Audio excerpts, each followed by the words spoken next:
So why don't we start with the question of media coverage. How did you guys feel about the way the media handled the strike, or maybe even the campaign that preceded it? Well, I mean, I think media is always hostile to labor because of the way the media industry is organized, because of the way the news industry works.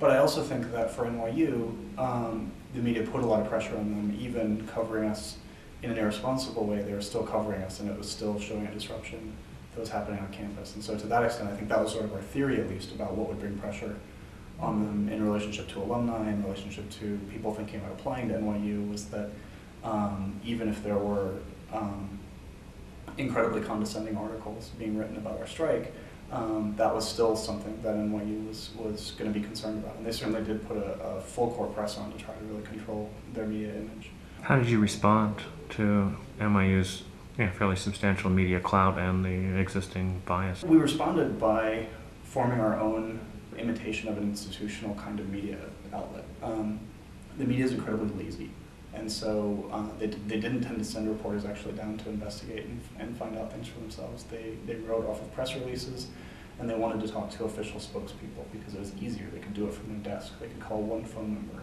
And so in a way that I think sometimes felt anti-democratic, because we weren't getting a diversity of voices out there.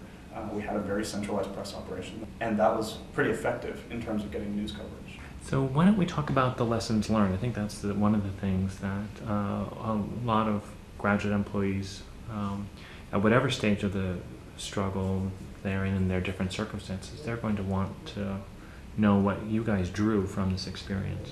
That's right. Well, I think we learned a number of lessons about what we could do better. First thing is that that we went into the strike having not been particularly active on campus or as an organization between contracts.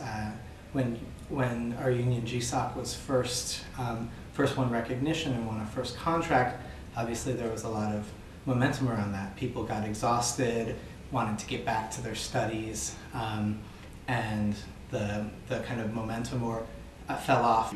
So that made it particularly hard to mobilize quickly.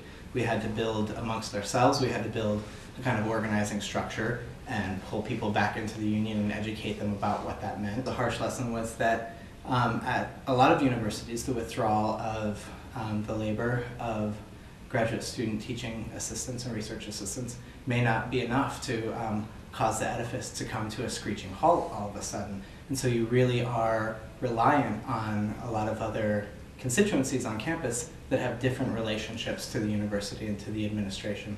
And so we also hadn't built as strongly as we could have with them. And so you're limited in what kind of asks you can make, what you can request or demand of clerical workers, of faculty, of undergraduates, if you haven't in turn or previously helped them out in their struggles. And our trust in one another start to dwindle for a number of reasons, some of them structural, about how decisions were made in the union, what kind of transparency there was of who was taking on what task.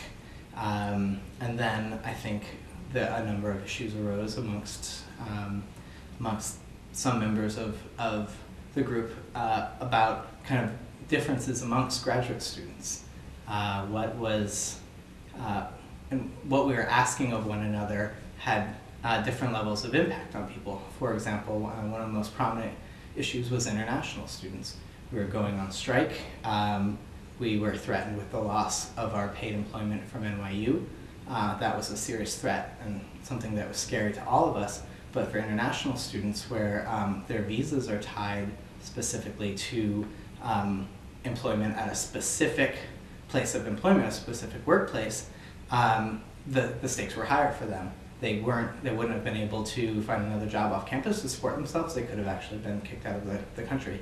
And so in kind of keeping a narrow frame around labor and our relation just to the administration and not thinking about other issues of social justice, whether that was around race, immigration, whether people were straight or queer, and any number of other issues, we were we weren't thinking about the whole people involved in the strike, I think. And so when folks felt that there wasn't room for that, and thinking about that and readjusting to those critiques, they became disenchanted rather quickly, especially with that added to the kind of outside external stress put on us. I think for me,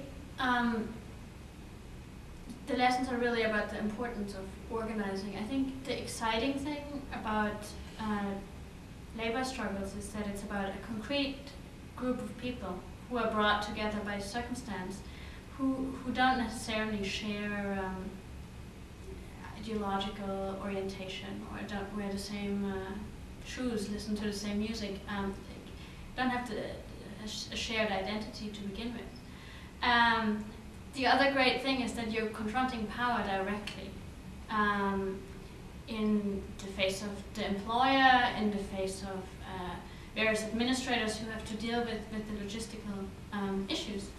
And I think that's what makes it a great form of real politics. But that also means that you need to build really strong relationships for people to then stay together, trust each other, and be able to withstand the pressure that you experience as you confront power. Are there particular relationships that you wished you had been able to build, that you wish you'd attended to earlier?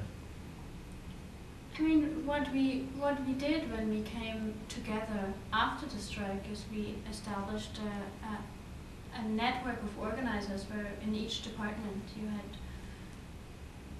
5, 6, 7 people who took on the task of talking to every one of the members about what their concerns are, and to report back on what other organizers have been reporting, and bring these things together on a department level, bring them together on a campus-wide level. And I think that's the closest you can get to having a conversation across 1,000 people. What are you, Antonio or something?